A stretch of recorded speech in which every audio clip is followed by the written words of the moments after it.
Shalom, saya sengaja membuat konten video ini menjawab satu untuk semua karena ada banyak pertanyaan yang masuk pada saya. Pastor Abigail, kenapa kok semakin marak musim kejatuhan para hamba-hamba Tuhan dalam dosa homoseksual, lesbian, ya perselingkuhan, pedofil, korupsi, membunuh, memutilasi, memperkosa dan lain-lain, saudara. Ngeri, saudara, ya. Saudara, kalau kita simak dan kita amati ya, dan ini surut dengan firman Tuhan tentunya ya, kenapa sampai seperti itu? Padahal mereka khotbahnya dahsyat, hebat, keras khotbahnya. Tapi kenapa kok sampai begitu? Kadang kita lupa. Yuk saya himbau nih ya, sesama hamba Tuhan ya, teristimewa kita yang sering berkhotbah kemana-mana ya, kita lupa bahwa firman Tuhan yang kita taburkan itu adalah pedang roh, pedang bermata dua. Satu kena pada jemaat yang mendengar khotbah kita, satu kena sama kita. Makanya jangan pernah kita khotbah cenderung menghakimi.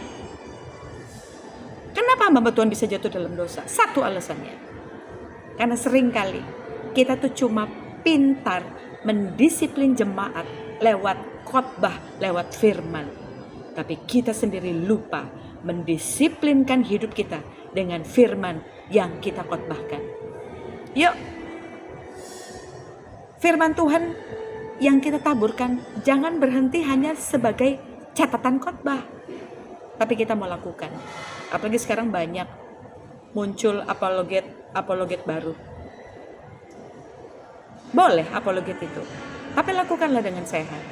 Ya, jangan brutal. Artinya apa brutal?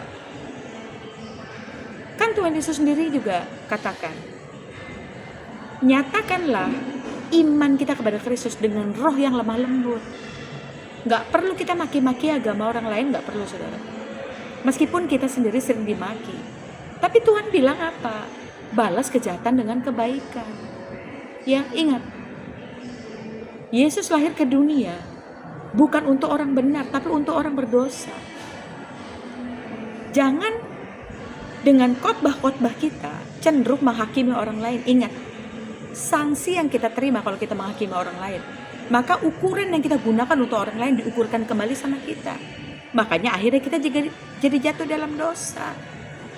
Oke, tetap semangat. Yang terpenting karakter Kristus harus di depan. Kalau kita unity hamba Tuhan, kita boleh mengambil teladan Kristus. Kristus itu lemah lembut dan rendah hati.